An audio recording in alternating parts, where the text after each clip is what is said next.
Right. And what principles do you think are the most important to stay disciplined in and loyal to when it comes to essentially staying in the game for long periods of time?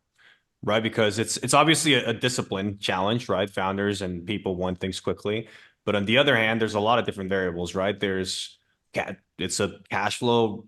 Cash flow is difficult in this industry, right? And that can lead you to compromise on those long-term decisions, especially if you're not raising any capital. So what do you think is I guess the foundational mindset that founders should have, and also the foundational maybe infrastructure or strategy to have in place? Is it focusing on direct to consumer? I mean, having patience and discipline and figuring stuff out to direct to consumer?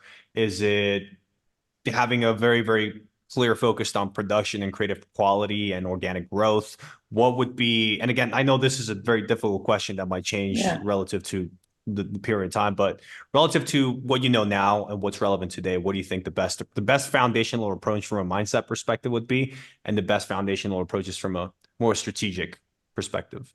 Right. So we'll put brands and strategic on the side for a second. I think the most critical parts to actually set a foundation of a business are having a clear and reliable supply chain and a product gross margin structure that allows you to be flexible between direct to consumer and wholesale.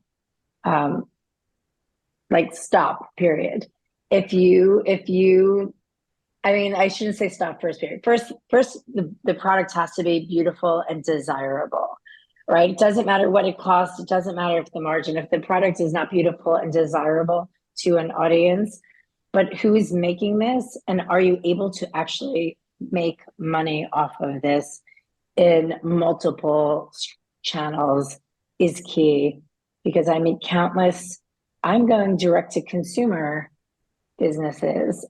And it's an incredible channel and a channel that I believe most businesses should have as the majority of their revenue stream to be healthy.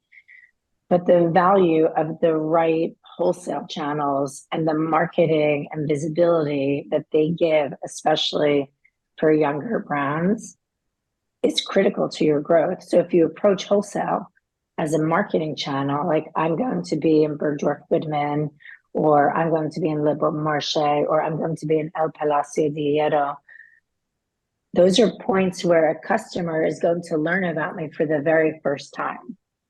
So undermining the value of the wholesale, I think, is a mistake because I haven't seen many DTC businesses that at some points have done a collaboration or a partnership eventually with the Nordstroms or Net-a-Porter or another partner because they use it for marketing. So making sure that your pricing structure even allows you. I see all the time, like, I make this beautiful product. I'm going to sell it DTC so the customer appreciates the value and I'm giving it back to them, which is an incredible intention. But the second you try and go and have to actually wholesale, and now you have a retail partner that needs to make money in this process, you actually can't do it. Like there are many DTCs that I see that just don't do it or they lose money. And you should never set up a business to lose money, even if you have equity or backing on that. The goal should be for profitable businesses. So supply chain reliability and a gross margin structure that can allow for both wholesale and direct to consumer, even if you go in with DTC, Right. foundational advice. Right. So the financial health of the brand is the most important thing to get right from the very, very beginning. And it's mostly a combination with, of course, incredible product and everything that entails nowadays, incredible product, content, communication, et cetera, et cetera.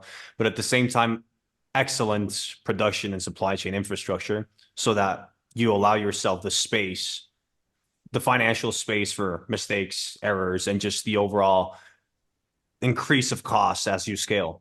And maybe and that's a good summary, right? Just to confirm. I agree. Okay. Good Okay. summary. And yeah, because I mean I think that a lot of the things that happen, especially nowadays, is that, with social media, anybody can create something incredible and it can get traction overnight, right? But again, they are two completely different parts of the process, creating something incredible versus making sure that your production infrastructure is also incredible, right? And people skip that process because if you're creating things in your studio and all of a sudden goes viral on TikTok and everybody wants to stalk you, you're gonna say yes, right? Because that's what people will do that don't have the experience. And I'm when you like, you say don't yes to say, I'm those, like, don't say of yes. course, of course, of course, of course. And how can you say, oh no, don't say yes, right? Like you just had like a life-changing opportunity, say no to it, right? But people need to understand that the cost of skipping this part of the process is that eventually you'll find yourself in a position where cash flow will be tight because you don't have the financial health that is required because you didn't work on this part of the foundational part of the business. And long term, you'll make short-term decisions at the cost of long-term financial health because you don't have the infrastructure to make those right decisions in the first place, right? Because everybody's human. And if you have to pay bills next month and your most important account is late on payments, you will do something that you shouldn't do long term just for the sake of surviving on the short term. Yeah, for sure. And look, your supply chain partnership is also key. You want them, to prioritize you. You want them to care about the quality, to go into a supply chain and, they say, well, 1,000 units is, the minimum quantity requirement. And, you really want to work with this person. But if you don't have a place to sell those 1,000 units and your cash now is going into that because you think that's the right supplier, well, then it's not the right supplier, right? Like if the supplier isn't one who was also wanting to grow with you, depending on the stage of your business, that's not the right supplier because your money should never be sitting in cash just because of a minimum requirement of a factory. Right. So I mean, I guess this is almost when very early on when there's little experience, intuition plays a big part, right? You should And almost later, and never, later, yeah, and yeah, later. You need intuition later too. of course, of course, of course. But I mean it in the sense that, essentially things that feel right are the things that you should do, and things that feel wrong are the things that you shouldn't do.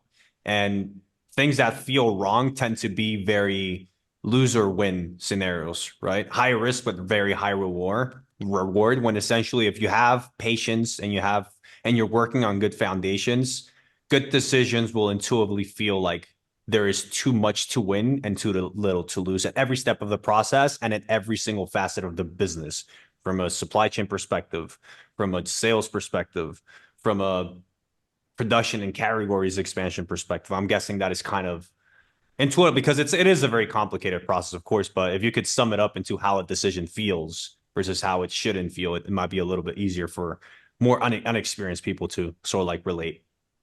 Yeah, I would agree with that.